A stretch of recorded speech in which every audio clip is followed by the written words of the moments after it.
CPC TV ਤੇ ਤੁਹਾਡਾ ਸਵਾਗਤ ਹੈ। ਮੈਂ ਤੁਹਾਡਾ ਹੋਸਟ ਵਿਸ਼ੂ ਮਹਿਤਾ ਤੇ ਲੈ ਕੇ ਹਾਜ਼ਰ ਹਾਂ programme prime time with Vishu Mehta. Programme ਦੇ ਇਸ ਹਿੱਸੇ ਦੇ ਵਿੱਚ ਅਸੀਂ ਵੱਖ-ਵੱਖ ਸ਼ਖਸੀਅਤਾਂ ਨੂੰ ਆਪਣੇ ਸਟੂਡੀਓ ਜਾਂ ਆਪਣੀ ਲਾਈਨ ਦੇ ਥਰੂ ਕਨੈਕਟ ਕਰਦੇ ਹਾਂ ਤੇ ਜਿਹੜੇ ਮੌਜੂਦਾ ਮੁੱਦੇ ਨੇ ਉਹਨਾਂ ਦੇ ਉੱਤੇ ਗੱਲਬਾਤ ਅਸੀਂ ਆਪਣੇ ਆਡੀਅנס ਦੇ ਸਾਹਮਣੇ ਪੇਸ਼ ਕਰਦੇ ਹਾਂ। ਇਸ ਪ੍ਰੋਗਰਾਮ ਦੇ ਲੜੀਵਾਰ ਹਿੱਸੇ ਨੂੰ ਅੱਗੇ ਵਧਾਉਂਦੇ ਹੋਏ ਅੱਜ ਅਸੀਂ ਆਪਣੇ ਸਟੂਡੀਓ ਦੇ ਵਿੱਚ ਇੰਡੀਆ ਤੋਂ ਭਾਰਤੀ ਕਿਸਾਨ ਯੂਨੀਅਨ ਕਾਦੀਆਂ ਦੇ ਨੈਸ਼ਨਲ ਸਪੋਕਸਪਰਸਨ ਨੂੰ ਇਨਵਾਈਟ ਕੀਤਾ ਹੈ। ਅੱਜ ਗੱਲਬਾਤ ਕਰਾਂਗੇ ਜਿਹੜੀ ਕਿਸਾਨ ਮੋਰਚਾ ਕਾਫੀ ਲੰਮੇ ਸਮੇਂ ਤੋਂ ਅੱਜ 9 ਮਹੀਨੇ ਪੂਰੇ ਹੋ ਰਹੇ ਆ ਉਹਨੂੰ ਮੋਰਚੇ ਨੂੰ ਚੱਲਦੇ, ਉਹਨਾਂ ਦੀ ਗਰਾਊਂਡ ਰਿਐਲਿਟੀ, ਉਹਨਾਂ ਦੇ ਐਕਸਪੀਰੀਐਂਸਿਸ ਕੀ, ਉਹਨਾਂ ਨੂੰ ਦਿੱਕਤਾਂ ਕੀ, ਉਹਨਾਂ ਦੀਆਂ ਜਿਹੜੀਆਂ ਪ੍ਰਾਪਤੀਆਂ, ਉਹਨਾਂ ਸਾਰੀਆਂ ਗੱਲਾਂ ਦੇ ਉੱਤੇ ਗੱਲਬਾਤ ਕਰਨ ਲਈ ਅਸੀਂ ਸਟੂਡੀਓ 'ਚ ਇਨਵਾਈਟ ਕਰਦੇ ਹਾਂ ਰਿੱਕੀ ਬਰਾੜ ਜੀ ਨੂੰ। ਜੀ ਆਇਆਂ ਨੂੰ ਜੀ ਰਿੱਕੀ ਜੀ। ਥੈਂਕ ਯੂ ਵਿਸ਼ੂ ਜੀ। ਦਰਸ਼ਕਾਂ ਦੇ ਰੂਬਰੂ ਕਰਨ ਦੇ ਤੁਹਾਡਾ ਧੰਨਵਾਦ ਕਰਦੇ ਹਾਂ। ਟਾਈਮ ਤੋਂ ਟਾਈਮ ਤੁਸੀਂ ਸਾਨੂੰ ਮੌਕਾ ਦਿੰਦੇ ਰਹਿੰਦੇ ਤਾਂ ਕਿ ਅਸੀਂ ਜਿਹੜੇ ਕੈਨੇਡਾ ਵਾਲੇ ਦਰਸ਼ਕ ਹੈ ਖਾਸ ਕਰ ਉਹਨਾਂ ਦੇ ਰੂਬਰੂ ਹੋ ਸਕੀਏ ਤੇ ਉਹਨਾਂ ਨੂੰ ਗੱਲਾਂ ਦੱਸ ਸਕੀਏ ਮੋਰਚੇ ਬਾਰੇ। ਰਿੱਕੀ ਜੀ ਗੱਲਬਾਤ ਸਟਾਰਟ ਕਰਦੇ ਹਾਂ। ਜਿਵੇਂ ਆਪਾਂ ਕਹਿੰਦੇ ਹਾਂ ਵੀ ਕਰਮ ਕਰੀ ਚੱਲੋ, ਫਲ ਦੀ ਇੱਛਾ ਨਾ ਕਰੋ, ਲੇਕਿਨ ਇਨਸਾਨੀ ਜਾਮੇ ਦੇ ਵਿੱਚ ਕਿਤੇ ਨਾ ਕਿਤੇ ਅਸੀਂ ਹਮੇਸ਼ਾ ਇਹ ਚੀਜ਼ ਸੋਚਦੇ ਹਾਂ ਕਿ ਅਸੀਂ ਕਿਸੇ ਚੀਜ਼ ਦੇ ਉੱਤੇ ਐਫਰਟ ਕਰ ਰਹੇ ਹਾਂ, ਉਹਦਾ ਰਿਜ਼ਲਟ ਸਾਨੂੰ ਪੋਜ਼ਿਟਿਵ ਹੀ ਮਿਲੇ। ਹਰੇਕ ਇਨਸਾਨ ਚਾਹੁੰਦਾ। ਕਿਸਾਨ ਮੋਰਚਾ ਜੋ ਕਿ ਪਿਛਲੇ ਅੱਜ ਤੁਸੀਂ ਕਨਫਰਮ ਕਰ ਰਹੇ ਹੋ ਕਿ ਅੱਜ 9 ਮਹੀਨੇ ਤੋਂ ਕਿਸਾਨ ਮੋਰਚਾ ਚੱਲ ਰਿਹਾ ਹੈ, ਹੋ ਸਕਦਾ ਹੈ ਹਿਸਟਰੀ ਦੇ ਵਿੱਚ ਸਭ ਤੋਂ ਲੰਮਾ ਮੋਰਚਾ, ਸਭ ਤੋਂ ਲੰਮਾ ਜਿਹੜਾ ਧਰਨਾ ਕਹਿ ਦਈਏ। ਤੇ ਆਪਾਂ ਗੱਲ ਕਰਦੇ ਹਾਂ ਸਰਕਾਰਾਂ ਦੀ ਜੋ ਕਿ ਆਮ ਜਨਤਾ ਦੀ ਰਾਖੀ ਲਈ, ਉਹਨਾਂ ਦੇ ਭਵਿੱਖ ਨੂੰ ਬੈਟਰ ਕਰਨ ਲਈ ਚੁਣੀਆਂ ਜਾਂਦੀਆਂ। ਕਿੱਥੇ ਗਰਾਊਂਡ ਰਿਐਲਿਟੀ ਕਿੱਥੇ ਕੁ ਖੜੀ ਹੈ? ਕੀ ਦਿੱਕਤਾਂ ਨੇ? ਇਹ ਹੁਣ ਤੱਕ ਇਹ ਸੋਲਵ ਕਿਉਂ ਨਹੀਂ ਹੋ ਸਕਿਆ ਮੁੱਦਾ? ਵਿਸ਼ੂ ਜੀ ਦੱਸਣਾ ਚਾਹੁੰਦਾ, ਸੋਲਵ ਕਰਨ ਤਾਂ ਗਵਰਨਮੈਂਟ ਚਾਹਵੇ ਤਾਂ 1 ਮਿੰਟ ਹੀ ਸੋਲਵ ਹੋ ਸਕਦਾ, ਕਿਉਂਕਿ ਗਵਰਨਮੈਂਟ ਦੇ ਪਿਛਲੇ ਅਸੀਂ 26 ਨਵੰਬਰ ਨੂੰ ਸਟਾਰਟ ਕੀਤਾ ਸੀ ਜੀ, ਅੱਜ 26 ਅਗਸਤ ਹੋ ਚੁੱਕੀ ਹੈ ਜੀ। ਤਾਂ ਤੁਸੀਂ ਦੇਖੋ ਵੀ ਕਿਹੋ ਜਿਹੀਆਂ ਦਿੱਕਤਾਂ ਆਈਆਂ ਜਿਹਦੇ ਵਿੱਚ ਹਰ ਤਰ੍ਹਾਂ ਦਾ ਮੌਸਮ ਜਿਹੜਾ ਕਹਿ ਰਹੇ ਹੋ ਵੀ 2 ਡਿਗਰੀ ਤੋਂ ਲੈ ਕੇ 47 ਡਿਗਰੀ ਤੱਕ ਅਸੀਂ ਉੱਥੇ ਹੰਡਾਇਆ। ਤਾਂ ਬੜੀਆਂ ਦਿੱਕਤਾਂ ਆਈਆਂ, ਪਰ ਹੁਣ ਹੱਲ ਕਰਨ ਦੀ ਇਹੀ ਗੱਲ ਆ ਵੀ ਅਸੀਂ ਤਾਂ ਸਰਕਾਰ ਨਾਲ ਗੱਲਬਾਤ ਕਰਨ ਲਈ ਤਿਆਰ ਹਾਂ। ਸਾਨੂੰ ਕਿਹਾ ਗਿਆ ਸੀ ਵੀ we are just a phone call away. ਤਾਂ ਅਸੀਂ ਤਾਂ ਇੱਕ ਚਿੱਠੀ ਵੀ ਲਿਖੀ ਸੀ 2 ਮਹੀਨੇ ਪਹਿਲਾਂ, ਤਾਂ ਉਹਦਾ ਵੀ ਕੋਈ ਰਿਪਲਾਈ ਨਹੀਂ ਆਇਆ। ਇੱਕੋ ਗੱਲ ਤੇ ਅੜੇ ਵੇ ਆ ਵੀ 1.5 ਸਾਲ ਲਈ ਤੁਸੀਂ ਇਹ ਕਾਨੂੰਨ ਰੱਦ ਕਰਵਾ ਲਓ, ਉਸ ਤੋਂ ਬਾਅਦ ਤੁਸੀਂ ਸਾਡੇ ਨਾਲ ਜੋ ਵੀ ਗੱਲ ਕਰਨੀ ਕਰ ਲਓ। ਪਰ ਅਸੀਂ ਇਹੀ ਚਾਹੁੰਦੇ ਹਾਂ ਵੀ ਬਿਨਾਂ ਕਿਸੇ ਸ਼ਰਤ ਤੋਂ ਗੱਲਬਾਤ ਹੋਵੇ, ਤਾਂ ਕਿ ਜੇ ਕੋਈ ਉਹਨਾਂ ਦੀਆਂ ਡਾਊਟਸ ਹੈ ਉਹਨਾਂ ਨੂੰ ਅਸੀਂ ਕਲੀਅਰ ਕਰੀਏ, ਤਾਂ ਅਸੀਂ ਉਹਨਾਂ ਨੂੰ ਦੱਸੀਏ ਵੀ ਕਿਉਂ ਇਹ ਕਾਨੂੰਨ ਰੱਦ ਕਰਨੇ ਜ਼ਰੂਰੀ ਹੈ। ਇਹੋ ਜਿਹੀਆਂ ਗੱਲਾਂ ਤੇ ਅਸੀਂ ਤਾਂ ਟਾਕ ਕਰਨ ਲਈ ਹਮੇਸ਼ਾ ਤਿਆਰ ਹਾਂ, ਪਰ ਸਰਕਾਰ ਵੱਲੋਂ ਕੋਈ ਵੀ ਐਫਰਟ ਨਹੀਂ ਕੀਤਾ ਜਾ ਰਿਹਾ ਜੀ। ਰੀਜ਼ਨ ਸਾਡੇ ਲਈ ਵੀ ਅਨਨੋਨ ਹੈ। ਜੇ ਆਪਾਂ ਸਿਚੁਏਸ਼ਨ ਦਾ ਐਗਜ਼ੈਕਟ ਐਨਾਲਿਸਿਸ ਕਰਦੇ ਹਾਂ ਜੀ, ਸਭ ਤੋਂ ਜਿਹੜੀ ਜ਼ਰੂਰੀ ਗੱਲ ਉੱਭਰ ਕੇ ਸਾਹਮਣੇ ਆਉਂਦੀ ਹੈ, ਸਰਕਾਰ ਦਾ ਜਿਹੜਾ ਰਵੱਈਆ ਉਹ ignorance is the best policy ਆਪਾਂ ਕਹਿ ਸਕਦੇ ਹਾਂ। ਜਿਹੜਾ ਕਿਸਾਨੀ ਕੋਰ ਮੈਂਬਰ ਆਪਣੇ ਜਥੇਬੰਦੀਆਂ ਨੇ, ਕਾਫੀ ਯੂਨੀਅਨਸ ਵਿੱਚ ਪਾਰਟੀਸਪੇਟ ਕਰਦੀਆਂ ਨੇ, ਕਿੰਨੀਆਂ ਸੰਸਥਾਵਾਂ ਨੇ ਉਹਨਾਂ ਨੂੰ ਸਪੋਰਟ ਕੀਤਾ। ਇੱਕ ਲੋਕ ਲਹਿਰ ਮੁਹਿੰਮ ਦੇ ਹਿਸਾਬ ਨਾਲ ਇਹ ਜਿਹੜਾ ਮੋਰਚਾ ਸਟਾਰਟ ਹੋਇਆ, ਵਧਿਆ ਵੀ, ਚੱਲ ਵੀ ਰਿਹਾ। ਤੁਸੀਂ ਐਜ਼ ਏ ਸਪੋਕਸਪਰਸਨ ਕਿੱਥੇ ਆਪਣਾ ਸਟਾਂਸ ਸੋਚਦੇ ਹੋ ਕਿ ਅੱਜ ਐਜ਼ ਏ ਜਿਹੜੇ ਕਿਸਾਨ ਯੂਨੀਅਨ ਜਥੇਬੰਦੀਆਂ ਦੇ ਮੈਂਬਰ ਹੋ, ਤੁਹਾਡਾ ਸਟਾਂਸ ਕਿੱਥੇ ਖੜਾ ਹੈ? ਸਰਕਾਰ ਦਾ ਸਟਾਂਸ ਤਾਂ ਕਲੀਅਰ ਹੈ ਕਿ ਵੀ ਅਸੀਂ ਇਗਨੋਰ ਕਰਕੇ ਸਮਾਂ ਟਪਾ ਲਈਏ, ਇਲੈਕਸ਼ਨਸ ਕੱਢ ਲਈਏ। ਦੇਖੋ ਉਹਨਾਂ ਦੀਆਂ ਜਿਹੜੀ ਪਾਲਿਸੀਜ਼ ਨੇ ਉਹ ਫਰੇਮਵਰਕ ਬਿਲਕੁਲ ਕਲੀਅਰ ਹੈ, ਲੇਕਿਨ ਜੇ ਆਪਾਂ ਜਥੇਬੰਦੀਆਂ ਦੇ ਵੱਲੋਂ ਦੇਖੀਏ ਤਾਂ ਆਪਣਾ ਫਰੇਮਵਰਕ ਕਿੱਥੇ ਤੁਸੀਂ ਡਿਕਲੇਅਰ ਕਰਦੇ ਹੋ? ਇਸ ਸਮੇਂ ਆਪਾਂ ਕਿੱਥੇ ਖੜੇ ਹਾਂ? ਵਿਸ਼ੂ ਜੀ ਦੱਸਣਾ ਚਾਹੁੰਦਾ, ਅਸੀਂ ਤਾਂ ਪਹਿਲੇ ਦਿਨ ਤੋਂ ਜਦੋਂ ਦੇ ਇੱਥੇ ਆਏ ਹਾਂ, ਸਾਡੀ ਕੋਸ਼ਿਸ਼ ਰਹੀ ਹੈ ਵੀ ਅਸੀਂ ਸਰਕਾਰ ਨੂੰ ਕਿਸੇ ਨਾ ਕਿਸੇ ਤਰੀਕੇ ਜਿਹੜੀਆਂ ਉਹਨਾਂ ਦੀਆਂ ਡਾਊਟ ਆ ਉਹ ਕਲੀਅਰ ਕਰਨ ਦੀ ਕੋਸ਼ਿਸ਼ ਕਰੀਏ। ਸਾਡਾ ਸਟਾਂਸ ਤਾਂ ਇਹੀ ਹੈ ਜੀ, ਅਸੀਂ ਤਾਂ ਹਰ ਵਾਰ ਟਰਾਈ ਕਰ ਰਹੇ ਹਾਂ ਸਰਕਾਰ ਨੂੰ ਵੀ ਜੇ ਤੁਹਾਨੂੰ ਲੱਗਦਾ ਹੈ ਕਿਤੇ ਨਾ ਕਿਤੇ ਵੀ ਇਹ ਅਸੀਂ ਟਾਈਮ ਪਾ ਕੇ ਜਾਂ ਇਹਨਾਂ ਨੂੰ ਇਗਨੋਰ ਕਰਕੇ ਕਿਸੇ ਨਾ ਕਿਸੇ ਤਰੀਕੇ ਮੁੜ ਜਾਣਗੇ, ਜਾਂ ਕਦੇ ਸਾਨੂੰ ਗੁੰਡੇ, ਮਵਾਲੀ, ਟੈਰਰਿਸਟ ਕੀ ਕੁਛ ਕਿਹਾ ਜਾਂਦਾ, ਜਾਂ ਸਾਨੂੰ ਆਪਸ 'ਚ ਪਾੜ ਪਾਉਣ ਦੀ ਗੱਲ ਕੀਤੀ ਜਾਂਦੀ ਹੈ, ਜਿਹੜੇ ਸਾਡੀਆਂ ਜਥੇਬੰਦੀਆਂ ਉਹਨਾਂ ਦੇ ਵਿੱਚੋਂ ਇਹਨਾਂ ਨੂੰ ਇਹ ਲੱਗਦਾ ਵੀ ਅਸੀਂ ਕਿਸੇ ਬੰਦਿਆਂ ਨੂੰ ਆਪਣੇ ਹੱਕ 'ਚ ਕਰ ਲਾਂਗੇ, ਜਾਂ ਫਿਰ ਇਹਨਾਂ ਨੂੰ ਇਹ ਲੱਗਦਾ ਵੀ ਮਜ਼ਦੂਰ ਤੇ ਜਿਹੜੇ ਕਿਸਾਨ ਹੈ ਇਹਨਾਂ ਦੀ ਏਕਤਾ ਨੂੰ ਤੋੜਿਆ ਜਾਵੇ, ਜਾਂ ਜਿਹੜੇ ਇਹਨਾਂ ਦੀ ਭਾਈਚਾਰਕ ਸਾਂਝ ਆ ਉਹਨੂੰ ਤੋੜਿਆ ਜਾਵੇ। ਉਹਦੇ ਚੱਲਦੇ ਜਿਵੇਂ ਬੀਜੇਪੀ ਵਾਲਿਆਂ ਨੂੰ ਅਸੀਂ ਕਿਹਾ ਸੀਗਾ ਵੀ ਤੁਸੀਂ ਪਿੰਡਾਂ ਵਿੱਚ ਅਜੇ ਨਾ ਆਓ ਤੇ ਅਸੀਂ ਤੁਹਾਡਾ ਮਤਲਬ ਕਿ ਵਿਰੋਧ ਕਰਾਂਗੇ, ਤੇ ਉਹਦੇ ਚੱਲਦੇ ਹੋਏ ਇਹਨਾਂ ਨੇ ਜਿਹੜੀ ਪੰਜਾਬ ਦੀ ਸ਼ਾਂਤੀ ਨੂੰ ਵੀ ਭੰਗ ਕਰਨ ਦੀ ਕੋਸ਼ਿਸ਼ ਕੀਤੀ ਤਾਂ ਕਿ ਇੱਥੇ ਰਾਸ਼ਟਰਪਤੀ ਰਾਜ ਲਾਗੂ ਕੀਤਾ ਜਾ ਸਕੇ। ਸੋ ਇਹ ਆਪਦੀ ਟਰਾਈ ਕਰਦੇ ਰਹਿੰਦੇ ਕਿਸੇ ਨਾ ਕਿਸੇ ਤਰੀਕੇ, ਪਰ ਅਸੀਂ ਦੱਸਣਾ ਚਾਹਾਂਗੇ ਵੀ ਅਨਟਿਲ ਅਨਲੈਸ ਭਾਵਾਂ ਹੁਣ 9 ਮਹੀਨੇ ਤਾਂ ਹੋ ਗਏ, ਅਸੀਂ ਹਰ ਤਰ੍ਹਾਂ ਦਾ ਮੌਸਮ ਇੱਥੇ ਹੰਡਾ ਲਿਆ। ਅਸੀਂ ਠੰਡ ਵੀ ਹੰਡਾ ਲਈ, ਅਸੀਂ ਗਰਮੀ ਵੀ ਹੰਡਾ ਲਈ, ਸਭ ਤੋਂ ਔਖਾ ਮੌਸਮ ਬਾਰਿਸ਼ਾਂ ਦਾ ਸੀ, ਕਿਉਂਕਿ ਬਾਰਿਸ਼ਾਂ ਦਾ ਟਾਈਮ ਇਹੋ ਜਿਹਾ ਹੁੰਦਾ ਸੀਗਾ ਵੀ ਜਦੋਂ ਪਾਣੀ ਵਗ ਰਿਹਾ ਹੁੰਦਾ ਸੀਗਾ ਥੱਲੇ, ਤੇ ਸਾਡੇ ਤੋਂ ਕਈ ਵਾਰੀ ਲੰਗਰ ਬਣਾਉਣ ਦੀ ਵੀ ਦਿੱਕਤ ਆਉਂਦੀ ਸੀ। ਮੱਛਰ ਬਹੁਤ ਹੋ ਗਿਆ ਸੀਗਾ ਜੀ। ਫਿਰ ਜਿਹੜੀਆਂ ਤੁਸੀਂ ਲਾ ਲਓ ਫੂਡ ਪੋਇਜ਼ਨਿੰਗ, ਇਹ ਸਾਰਾ ਕੁਝ ਚੱਲ ਪਿਆ ਸੀ ਇਹੋ ਜਿਹੇ ਮੌਸਮਾਂ 'ਚ। ਪਰ ਜੇ ਅਸੀਂ ਹੁਣ ਸਾਰੇ 3 ਤਰ੍ਹਾਂ ਦੇ ਮੌਸਮ ਹੰਢਾ ਚੁੱਕੇ ਹਾਂ, ਤਾਂ ਹੁਣ ਸਾਨੂੰ ਇਹ ਨਹੀਂ ਲੱਗਦਾ, ਅਸੀਂ ਘਰ ਵੀ ਪੱਕੇ ਕਰ ਲਏ ਅੱਗੇ ਨਾਲੋਂ, ਅਸੀਂ ਉੱਥੇ ਸਹੂਲਤਾਂ ਵੀ ਅੱਗੇ ਨਾਲੋਂ ਵਧਾ ਲਈਆਂ, ਤਾਂ ਹੁਣ ਅੱਗੇ ਵੀ ਬੇਸ਼ੱਕ ਸਾਨੂੰ ਸਾਲ ਲੱਗ ਜੇ ਜਾਂ 6 ਮਹੀਨੇ ਲੱਗ ਜਾਣ, 2 ਮਹੀਨੇ ਲੱਗ ਜਾਣ, ਸਾਡੀ ਤਿਆਰੀ ਪੂਰੀ ਹੈ। ਅਸੀਂ ਜਿੰਨਾ ਚਿਰ ਇਹਦਾ ਕੋਈ ਹੱਲ ਨਹੀਂ ਹੁੰਦਾ, ਉਹਨਾਂ ਚਿਰ ਅਸੀਂ ਵਾਪਸ ਨਹੀਂ ਆ ਸਕਦੇ। ਕਾਫੀ ਤੁਸੀਂ ਡਿਕਲੇਰੇਟਿਵ ਆਪਣਾ ਸਟਾਂਸ ਕਲੀਅਰ ਕੀਤਾ।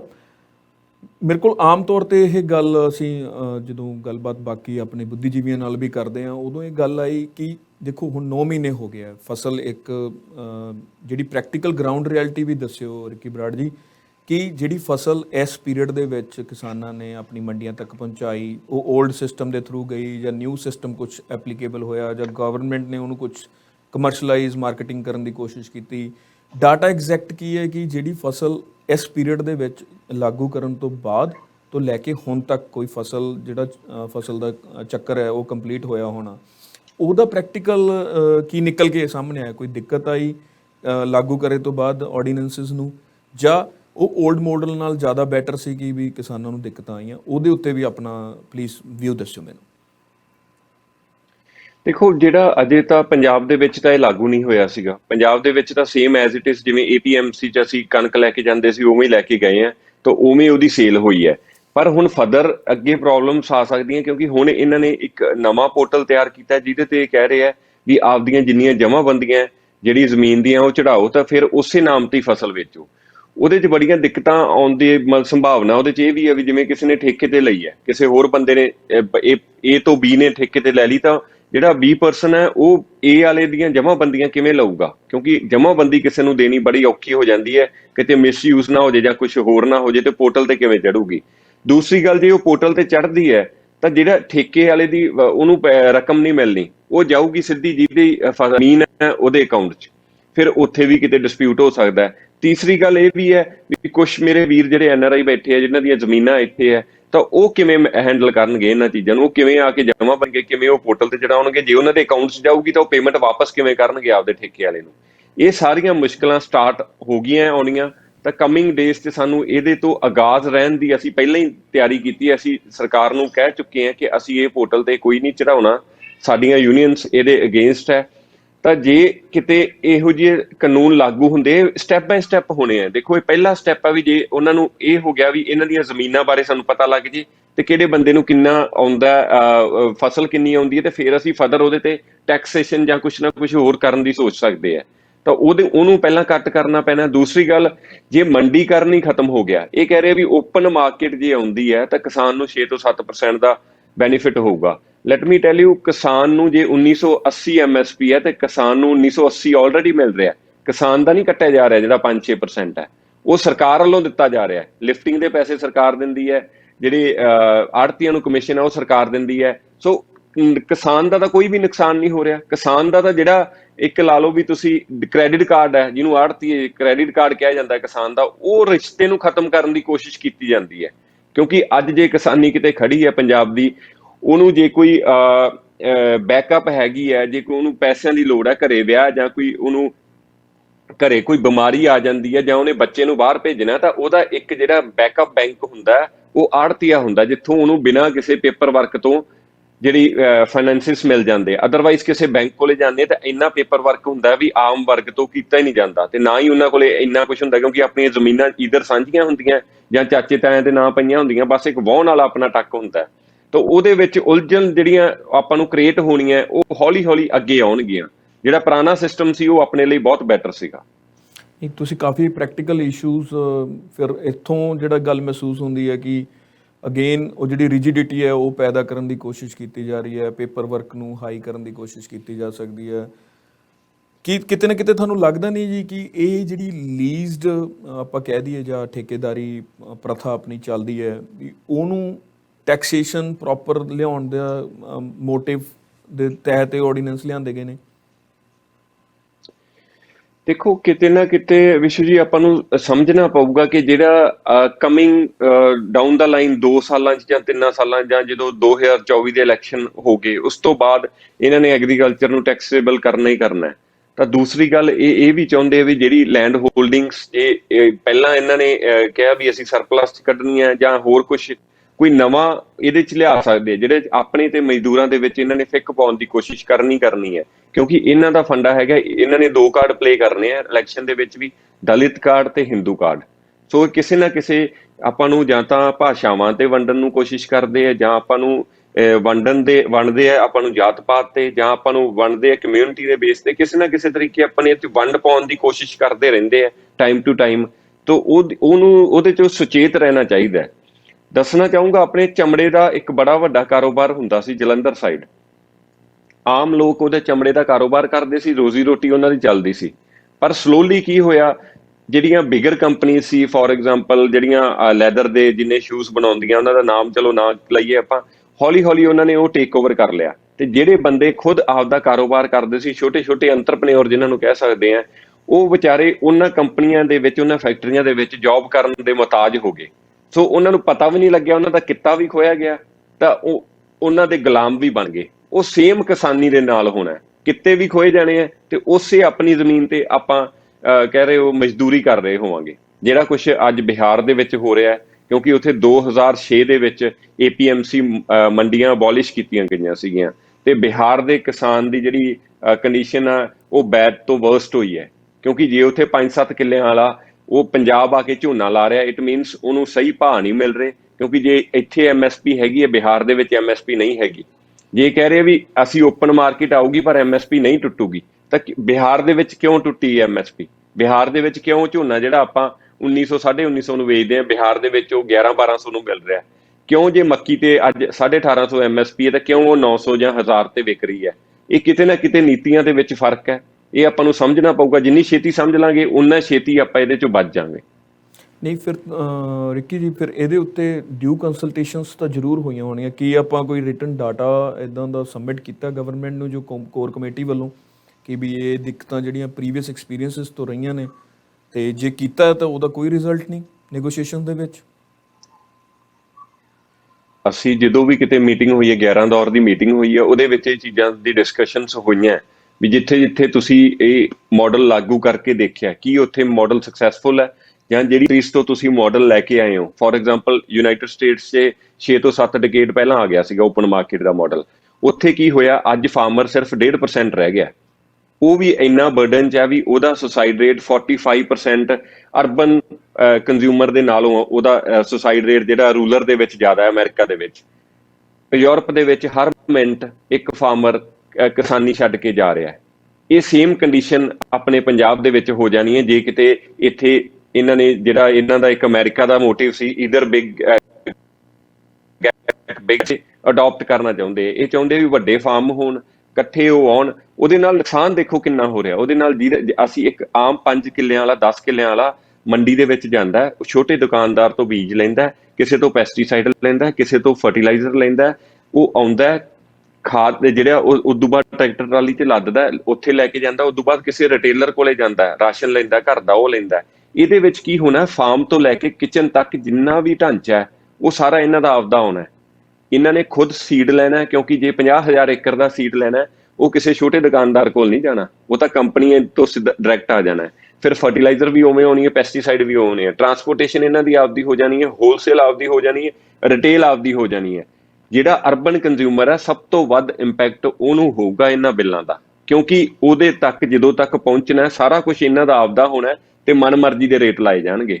ਅੱਜ ਜੇ ਸਰੋਂ ਦਾ ਤੇਲ 200 ਰੁਪਏ ਲੀਟਰ ਹੋ ਚੁੱਕਿਆ, ਉਹ ਕਿਉਂ ਹੋਇਆ?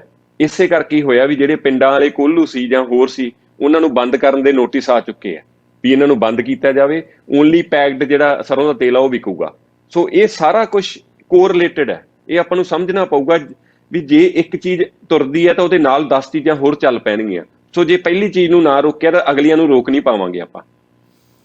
ਸੋ ਜਿਹੜਾ ਮੇਰਾ ਅਗਲਾ ਸਵਾਲ ਹੈ ਜੀ, ਦੇਖੋ ਇਹਨੂੰ ਲੇਬਲਿੰਗ ਬੜੀ, ਜਿਹੜੀ ਮੋਰਚੇ ਨੂੰ ਲੇਬਲਿੰਗ ਗਵਰਨਮੈਂਟ ਵੱਲੋਂ ਜਾਂ ਹੋਰ ਜਿਹੜੇ ਉਹਨਾਂ ਦੇ ਸਪੋਕਸਪਰਸਨਸ ਵੱਲੋਂ ਹੋਈਆਂ, ਰੈਡੀਕਲ ਐਲੀਮੈਂਟਸ ਇਨਵੋਲਵ ਨੇ, ਜਿਹੜੀ ਇਹਦੀ ਫੰਡਿੰਗ ਹੈ ਉਹ ਆਊਟਸਾਈਡ ਆਫ ਇੰਡੀਆ ਸਪੋਰਟਡ ਹੈ, ਫਿਰ ਉਸ ਤੋਂ ਬਾਅਦ ਹੁਣ ਇਹਨੂੰ ਪੋਲੀਟੀਕਲੀ ਏਜੰਡਾ ਪ੍ਰੋਪੇਗੈਂਡਾ ਡਿਕਲੇਅਰ ਕੀਤਾ ਗਿਆ।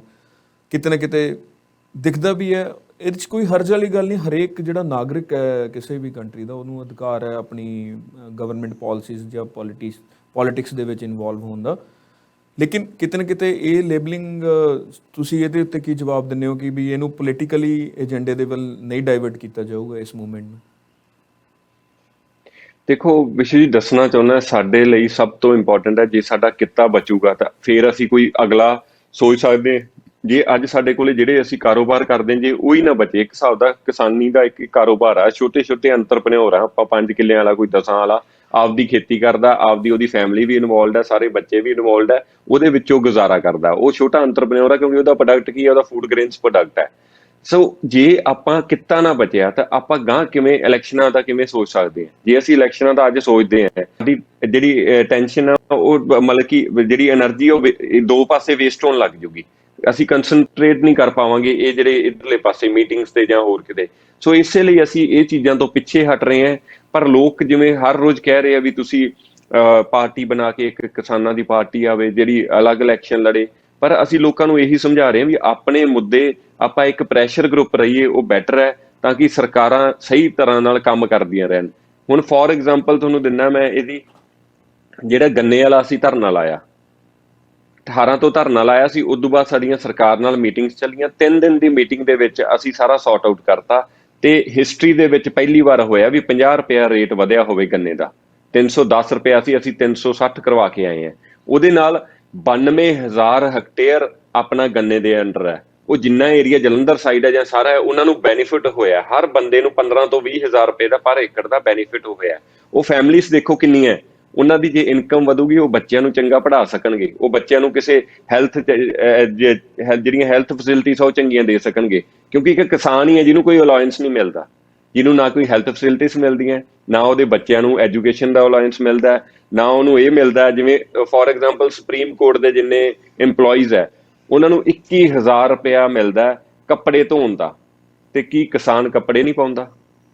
ਮਤਲਬ ਇਹ ਗੱਲਾਂ, ਇਹ ਵਿਚਾਰਨ ਵਾਲੀਆਂ ਗੱਲਾਂ ਹੈ ਵੀ ਅੱਜ 75 ਸਾਲ ਬਾਅਦ ਵੀ ਜਿਹੜੀ ਕਮਿਊਨਿਟੀ 80% ਜਾਂ 75% ਹੈ ਉਹਨੂੰ ਨਕਾਰਿਆ ਜਾ ਰਿਹਾ। ਜਾਂ ਤਾਂ ਕਿਸਾਨ ਮਜ਼ਦੂਰ ਇਹਨਾਂ ਨੂੰ ਨਕਾਰ ਕੇ ਇਹਨਾਂ ਨੂੰ ਆਪਸ 'ਚ ਲੜਾ ਕੇ ਇਹ ਵੋਟਾਂ ਲੈ ਜਾਂਦੇ ਆ। ਸਾਡੇ ਭੋਲੇ ਭਾਲੇ ਲੋਕ ਹੈ, 2-4 ਦਿਨ ਇਹਨਾਂ ਨੂੰ ਸਮਝ ਕੇ ਤੇ ਇਹਨਾਂ ਨੂੰ ਸੋਚਦੇ ਵੀ ਇਹੀ ਹੈ। ਪਰ ਬਦਲਾਵ ਆਉਣ ਦੇ, ਦੇਖੋ ਜੇ ਨਾ ਬਦਲਾਵ ਆਇਆ 2022 ਦੇ ਵਿੱਚ ਕੋਈ ਚੰਗਾ ਬਦਲਾਵ, ਤਾਂ ਸਾਨੂੰ ਹੋਰ ਖਮਿਆਜਾ ਭੁਗਤਣਾ ਪੈਣਾ, ਕਿਉਂਕਿ ਗਾਂਹ ਵਾਲੀਆਂ ਸਰਕਾਰਾਂ ਨੇ ਹੋਰ ਇਹੋ ਜਿਹੇ ਬਿੱਲ ਲੈ ਕੇ ਆਉਣੇ ਜਿਹੜੇ ਹੁਣ ਤਾਂ ਅਸੀਂ ਰੋਕ ਗਏ, ਗਾਂਹ ਨੂੰ ਸ਼ਾਇਦ ਸਾਡੇ ਤੋਂ ਰੋਕ ਕੇ ਵੀ ਨਾ ਜਾਣ। ਠੀਕ ਹੈ ਜੀ, ਬੜਾ ਰੀਅਲਿਸਟਿਕਲੀ ਤੁਸੀਂ ਸਟ੍ਰੈਟੀਫਿਕੇਸ਼ਨ ਨੂੰ ਡਿਕਲੇਅਰ ਕੀਤਾ। ਆਖਰੀ ਜਿਹੜੇ 2 ਸਵਾਲ ਨੇ ਜੀ, ਮੈਂ ਬੜਾ ਸੰਖੇਪ ਦੇ ਵਿੱਚ, ਕਿਉਂਕਿ ਸਮਾਂ ਮੈਨੂੰ ਉਹਨਾਂ ਕੁ ਇਜਾਜ਼ਤ ਦਿੰਦਾ, ਮੀਡੀਆ ਦਾ ਰੋਲ ਕਿਵੇਂ ਦੇਖਦੇ ਹੋ ਜੀ? ਕਿਉਂਕਿ ਮੀਡੀਆ ਇੱਕ ਬਹੁਤ ਇੰਪੋਰਟੈਂਟ ਸਤੰਭ ਮੰਨਿਆ ਜਾਂਦਾ ਡੈਮੋਕ੍ਰੇਸੀ ਦਾ।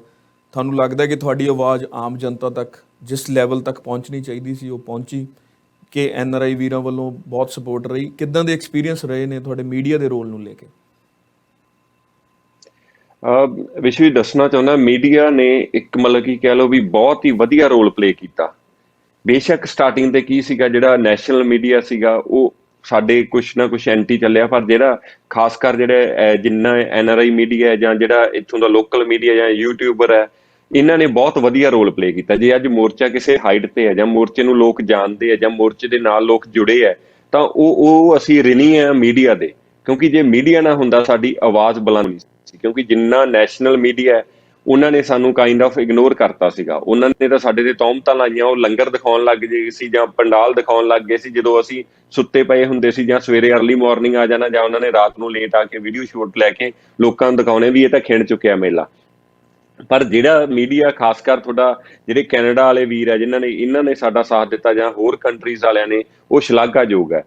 ਤੇ ਦੂਸਰੀ ਗੱਲ, ਜਿਹੜੇ NRIਆਂ ਦਾ, NRIs ਤਾਂ ਉਹ ਹੈ ਜਿਹੜੇ ਸਾਡੀ ਬੈਕਬੋਨ ਹੈ ਇਸ ਅੰਦੋਲਨ ਦੀ। ਕਿਉਂਕਿ ਜੇ NRIs ਨਾ ਹੁੰਦੇ, ਸਾਡੇ ਨਾਲ ਨਾ ਖੜਦੇ, ਤਾਂ ਇਹ ਅੰਦੋਲਨ ਇਸ ਸਿਖਰ ਤੇ ਨਹੀਂ ਆਉਣਾ ਸੀਗਾ। ਉਹਨਾਂ ਨੇ ਸਾਡੀ ਹਰ ਤਰ੍ਹਾਂ ਨਾਲ ਮਦਦ ਕੀਤੀ, ਫਾਈਨੈਂਸ਼ਲੀ ਕੀਤੀ, ਉਹਨਾਂ ਨੇ ਸਾਨੂੰ ਸੋਸ਼ਲ ਮੀਡੀਆ ਤੇ ਸਪੋਰਟ ਕੀਤਾ, ਉਹਨਾਂ ਨੇ ਮੁੱਦੇ ਉਠਾਏ ਸਾਡੇ ਲਈ। ਤੁਹਾਡੇ ਜਿਵੇਂ ਕਾਈਂਡ ਆਫ ਟੋਰਾਂਟੋ ਲਾ ਲਓ ਜਾਂ ਲੰਡਨ ਲਾ ਲਓ, ਇਹੋ ਜਿਹੀਆਂ ਸਿਟੀਜ਼ 'ਚ ਫਾਰਮਰਸ ਦੇ ਝੰਡੇ ਜੇ ਅੱਜ ਦਿਖ ਰਹੇ ਆ ਤਾਂ ਇਟ ਮੀਨਸ ਸਮਥਿੰਗ, ਕਿਉਂਕਿ ਉਹ ਕਿਸਾਨਾਂ ਦੇ ਬੇਟੇ ਆ ਜਿਹੜੇ ਉੱਥੇ ਬੈਠੇ ਆ ਜਾਂ ਉੱਥੇ ਗਏ ਆ, ਉਹ ਕਿਸਾਨੀ ਦੇ ਵਿੱਚੋਂ ਗਏ ਆ, ਤਾਂ ਕਿਤੇ ਨਾ ਕਿਤੇ ਉਹਨਾਂ ਨੂੰ ਦਰਦ ਹੈ। ਸੋ ਅਸੀਂ ਰਿਣੀ ਹੈ, ਧੰਨਵਾਦੀ ਹੈ। ਅੱਗੇ ਤੋਂ ਵੀ ਉਹਨਾਂ ਨੂੰ ਇਹੀ ਕਵਾਂਗੇ ਵੀ ਸਾਡੇ ਨਾਲ ਜੁੜੇ ਰਹੋ, ਕਿਉਂਕਿ ਤੁਹਾਡੇ ਬਿਨਾਂ ਜਿਵੇਂ ਬੈਕਬੋਨ ਜਿਹੜੀ ਹੁੰਦੀ ਹੈ ਬੋਡੀ 'ਚ, ਉਹ ਸਭ ਤੋਂ ਵੱਧ ਉਹਦੀ ਸਟਰੈਂਥ ਹੁੰਦੀ। ਜੇ ਉਹ ਕਿਤੇ ਹਿਲ ਜੇ ਤਾਂ ਬੋਡੀ ਕਿਸੇ ਕੰਮ ਦੀ ਨਹੀਂ ਰਹਿੰਦੀ। ਤਾਂ NRI ਵੀਰ ਤੇ ਜਿਹੜਾ ਮੀਡੀਆ, ਇਹ ਸਾਡੀ ਬੈਕਬੋਨ ਹੈ ਇਸ ਅੰਦੋਲਨ ਦੀ। ਲਾਸਟ ਕੁਐਸਚਨ ਜਿਹੜਾ ਇਹ ਹੈ ਕਿ ਆਉਣ ਵਾਲੇ ਸਮੇਂ ਦੀ ਕੀ ਪਲੈਨਿੰਗ ਹੈ ਜੀ, ਵੀ ਕਿਸ ਦੌਰ ਵੱਲ ਆਪਾਂ ਵੱਧ ਰਹੇ ਹਾਂ, ਵੀ ਹਜੇ ਤੁਹਾਨੂੰ ਲੱਗਦਾ ਕਿ ਪੋਜ਼ਿਟਿਵ ਆਊਟਕਮ ਐਕਸਪੈਕਟਡ ਹੈ ਜੀ ਨੀਅਰ ਟਾਈਮ 'ਚ? ਦੇਖੋ, ਅੱਜ 273 ਦਿਨ ਹੋ ਗਏ ਸਾਨੂੰ ਉੱਥੇ ਬੈਠੇ ਦਿੱਲੀ ਦੇ ਬਰੂਹਾਂ ਤੇ। ਤਾਂ ਅੱਜ ਵੀ ਜੇ ਅੱਜ ਇੱਕ ਆਲ ਇੰਡੀਆ ਕਨਵੈਨਸ਼ਨ ਚੱਲ ਰਹੀ ਹੈ 2 ਦਿਨਾਂ ਦੀ, ਅੱਜ ਤੇ ਕੱਲ ਦੀ, ਤੁਸੀਂ ਵੇਖੋਗੇ ਉਹਦੇ 'ਚ ਵੀ ਉਨਾ ਹੀ ਉਤਸ਼ਾਹ ਹੈ। ਅੱਜ ਲੋਕ ਉਨੇ ਉਤਸ਼ਾਹ ਨਾਲ ਹੀ ਆ ਰਹੇ ਹੈ। ਮੇਰੀ ਅੱਜ ਡਿਊਟੀ ਲੱਗੀ ਸੀ ਕਿਉਂਕਿ ਪੰਜਾਬ ਯੂਨੀਵਰਸਿਟੀ ਦੇ ਵਿੱਚ ਵੀ ਇੱਕ ਮੁੱਦਾ ਹੈ ਸੈਨੇਟ ਦੇ ਇਲੈਕਸ਼ਨਾਂ ਦਾ, ਜਿਹੜੇ ਸੈਨੇਟ ਦੇ ਇਲੈਕਸ਼ਨ ਨਹੀਂ ਕਰਾ ਰਹੇ। ਸੋ ਅੱਜ ਅਸੀਂ ਇੱਥੇ ਵੀ ਸਟੂਡੈਂਟਸ ਦੀ ਸਪੋਰਟ ਕੀਤੀ ਹੈ। ਸੰਯੁਕਤ ਕਿਸਾਨ ਮੋਰਚੇ ਵੱਲੋਂ ਮੈਂ ਗਿਆ ਸੀਗਾ। ਸੋ ਅਸੀਂ ਉਹਨਾਂ ਨੂੰ ਵੀ ਜੇ ਕਿਤੇ ਕਿਤੇ ਵੀ ਧੱਕਾ ਹੁੰਦਾ ਤਾਂ ਉੱਥੇ ਕਿਸਾਨ ਹੀ ਪਹੁੰਚਦੇ ਆ। ਜੇ ਮਹਿੰਗਾਈ ਵੱਧਦੀ, ਉਹਦੀ ਵੀ ਆਵਾਜ਼ ਕਿਸਾਨ ਉਠਾਉਂਦੇ। ਜੇ ਅੱਜ ਡੀਜ਼ਲ ਪੈਟਰੋਲ 92 ਰੁਪਏ ਜਾਂ 101 ਰੁਪਏ ਜਾਂ 202 ਰੁਪਏ ਹੈ, ਤਾਂ ਉਹ ਕਿਸਾਨਾਂ ਨੇ ਆਵਾਜ਼ ਉਠਾਈ। ਜੇ ਸਿਲੰਡਰ ਅੱਜ 900 ਹੈ ਤਾਂ ਕਿਸਾਨਾਂ ਨੇ ਉਠਾਈ, ਕੋਈ ਹੋਰ ਪੋਲੀਟੀਕਲ ਪਾਰਟੀ ਵੀ ਨਹੀਂ ਆਵਾਜ਼ ਉਠਾ ਰਹੀ। ਸੋ ਇਹ ਸੋਚਣਾ ਪਊਗਾ ਵੀ ਜੇ ਸਾਰਾ ਕੁਝ ਹੀ ਕਿਸਾਨਾਂ ਨੇ ਖੁਦ ਕਰਨਾ ਹੈ, ਸੋ ਕਿਸਾਨ ਕਿਉਂ ਨਾ ਫਿਰ ਆਪਦੇ ਨੁਮਾਇੰਦੇ ਹੀ ਚੁਣ ਲੈਣ। ਜਿਹੜੇ ਅਸੀਂ 75 ਸਾਲ ਤੋਂ ਨੁਮਾਇੰਦੇ ਚੁਣ ਕੇ ਭੇਜ ਰਹੇ ਹਾਂ, ਜੇ ਉਹਨਾਂ ਨੇ ਸਾਡੇ ਬਾਰੇ ਸੋਚਣਾ ਹੀ ਨਹੀਂ, ਜਦੋਂ ਉਹਨਾਂ ਨੂੰ ਚੁਣ ਕੇ ਅਸੀਂ ਭੇਜੀਦਾ, ਜਿਹੜੀ ਕੁਰਸੀ ਤੇ ਜਾ ਕੇ ਉਹ ਬਿਰਾਜਮਾਨ ਹੋ ਜਾਂਦੇ, ਉਹਨਾਂ ਨੂੰ ਲੱਗਦਾ ਅਸੀਂ ਤਾਂ ਬਣੇ ਹੀ ਇਸ ਕੁਰਸੀ ਲਈ ਸੀਗੇ। ਪਰ ਉਹ ਭੁੱਲ ਜਾਂਦੇ ਵੀ ਅਸੀਂ ਉਹ ਆਏ ਕਿੱਥੋਂ ਆ ਤੇ ਕਿਹਨਾਂ ਨੇ ਭੇਜੇ ਆ। ਜੇ ਕਿਸਾਨ ਉਹਨਾਂ ਨੂੰ ਭੇਜ ਸਕਦੇ, ਕਿਸਾਨ ਉਹਨਾਂ ਨੂੰ ਰੋਕ ਵੀ ਸਕਦੇ ਆ। ਸੋ ਇਹ ਗੱਲਾਂ ਤੇ ਵਿਚਾਰ ਕਰਨਾ ਪਊਗਾ। ਕਮਿੰਗ ਡੇਜ਼ 'ਚ ਕੁਛ ਨਾ ਕੁਛ ਫਰੂਟਫੁਲ ਆਵੇ, ਕੁਛ ਨਾ ਕੁਛ। ਅਸੀਂ ਤਾਂ ਆਪ ਚਾਹੁੰਦੇ ਹਾਂ ਵੀ ਸਰਕਾਰ ਨਾਲ ਹੁਣ ਦੁਬਾਰਾ ਅਸੀਂ ਫਿਰ ਵਾਰਤਾਲਾਪ ਕਰਨ ਦੀ ਕੋਸ਼ਿਸ਼ ਕਰ ਰਹੇ ਹਾਂ, ਵੀ ਕਿਸੇ ਨਾ ਕਿਸੇ ਤਰੀਕੇ ਸਰਕਾਰ ਜਿਹੜੀ ਗੱਲਬਾਤ ਤਾਂ ਐਟਲੀਸਟ ਚਾਲੂ ਕਰੇ। ਜੇ ਕੋਈ ਗੱਲ ਕਰਾਂਗੇ ਤਾਂ ਹੀ ਉਹਦਾ ਰਿਜ਼ਲਟ ਨਿਕਲੂਗਾ। ਕਿਉਂਕਿ 9 ਮਹੀਨੇ ਕਾਰੋਬਾਰ ਛੱਡ ਕੇ, ਘਰ ਪਰਿਵਾਰ ਛੱਡ ਕੇ, ਬੱਚੇ ਛੱਡ ਕੇ ਦੂਸਰੀ ਥਾਂ ਤੇ ਬਹਿਣਾ ਬੜਾ ਔਖਾ ਹੋ ਜਾਂਦਾ। ਜੇ ਕਿਸੇ ਨੂੰ ਆਪਾਂ ਕਹੀਏ ਵੀ ਤੁਸੀਂ 9 ਦਿਨਾਂ ਲਈ ਆਪਦਾ ਸਾਰਾ ਕੰਮਕਾਰ ਛੱਡ ਕੇ ਵੀ ਬੈਠ ਜਾਓ ਕਿਤੇ, ਉਹ ਵੀ ਬੈਠਣਾ ਔਖਾ ਹੋ ਜਾਂਦਾ। ਅਸੀਂ ਉਮੀਦ ਕਰਦੇ ਹਾਂ ਰਿੱਕੀ ਜੀ, ਆਉਣ ਵਾਲਾ ਸਮਾਂ ਜਿਹੜਾ ਦੋਨੋਂ ਪਾਰਟੀਆਂ ਦੇ ਵਿੱਚ ਕੁਛ ਨਾ ਕੁਛ ਸੈਟਲਮੈਂਟ ਹੋ ਜਾਏ ਅਤੇ ਇਹ ਜਿਹੜਾ ਮੋਰਚਾ ਹੈ ਆਪਦੀ ਜਿੱਤ ਪ੍ਰਾਪਤ ਕਰੇ। ਕਿਸੇ ਤਰੀਕੇ ਆਮ ਜਨਤਾ ਜਿਨ੍ਹਾਂ ਨੂੰ ਰਿਲੀਫ ਮਿਲ ਸਕੇ। ਅਸੀਂ ਇੱਦਾਂ ਹੀ ਤੁਹਾਨੂੰ ਵੱਖ-ਵੱਖ ਆਪਣੇ ਪ੍ਰੋਗਰਾਮਾਂ ਦੇ ਵਿੱਚ ਇਨਵਾਈਟ ਕਰਦੇ ਰਹਾਂਗੇ। ਤੁਹਾਡਾ ਕੀਮਤੀ ਸਮਾਂ CPC TV ਦੇਣ ਨੂੰ ਬਹੁਤ-ਬਹੁਤ ਧੰਨਵਾਦ। ਉਮੀਦ ਕਰਦੇ ਹਾਂ ਕਿ ਤੁਹਾਡਾ ਜਿਹੜਾ ਆਉਣ ਵਾਲਾ ਸਮਾਂ ਉਹ ਬਹੁਤ ਪੋਜ਼ੀਟਿਵ ਨੋਟ 'ਤੇ ਜਾਵੇ। ਧੰਨਵਾਦ ਜੀ। ਸਤਿ ਸ਼੍ਰੀ ਅਕਾਲ ਜੀ। ਧੰਨਵਾਦ ਬਹੁਤ-ਬਹੁਤ ਵਿਸ਼ੂ ਜੀ, ਜਿਹੜਾ ਤੁਸੀਂ ਟਾਈਮ ਦਿੱਤਾ। ਵਾਹਿਗੁਰੂ ਜੀ ਕਾ ਖਾਲਸਾ, ਵਾਹਿਗੁਰੂ ਜੀ ਕੀ ਫਤਿਹ। CPC TV ਤੇ ਤੁਸੀਂ ਜੁੜੇ ਸੀ ਅਤੇ ਅਸੀਂ ਅੱਜ ਆਪਣੇ ਲੜੀਵਾਰ ਪ੍ਰੋਗਰਾਮ ਪ੍ਰਾਈਮ ਟਾਈਮ ਦੇ ਵਿੱਚ ਰਿੱਕੀ ਬਰਾੜ ਜੀ ਨੂੰ ਕਵਰ ਕੀਤਾ। ਉਹਨਾਂ ਨੇ ਕਾਫੀ ਪ੍ਰੈਕਟੀਕਲ ਐਲੀਮੈਂਟਸ ਸਾਡੀ ਆਡੀਅנס ਸਾਹਮਣੇ ਰੱਖੇ। ਉਮੀਦ ਕਰਦੇ ਹਾਂ ਤੁਹਾਨੂੰ ਇਹ ਪ੍ਰੋਗਰਾਮ ਜ਼ਰੂਰ ਪਸੰਦ ਆਇਆ ਹੋਊਗਾ। ਇੱਦਾਂ ਦੇ ਹੀ ਹੋਰ ਪ੍ਰੋਗਰਾਮ ਲੈ ਕੇ ਅਸੀਂ CPC TV ਤੇ ਜੁੜਦੇ ਰਹਾਂਗੇ। ਸਾਡੇ ਨਾਲ ਜੁੜੇ ਰਹੋ। ਤੁਹਾਡੇ ਸੁਝਾਅ ਆਲਵੇਜ਼ ਵੈਲਕਮ ਨੇ। ਆਪਣੇ ਕਮੈਂਟ ਸਾਡੇ Facebook ਪੇਜ, ਸਾਡੇ YouTube ਪੇਜ ਤੁਸੀਂ ਸ਼ੇਅਰ ਕਰ ਸਕਦੇ ਹੋ। ਅਸੀਂ ਉਮੀਦ ਕਰਾਂਗੇ ਉਹਨਾਂ ਸੁਝਾਵਾਂ ਨੂੰ ਜਲਦੀ ਤੋਂ ਜਲਦੀ ਆਪਣੇ ਪ੍ਰੋਗਰਾਮਾਂ ਦੇ ਵਿੱਚ ਇਨਕਲੂਡ ਕਰੀਏ। ਧੰਨਵਾਦ।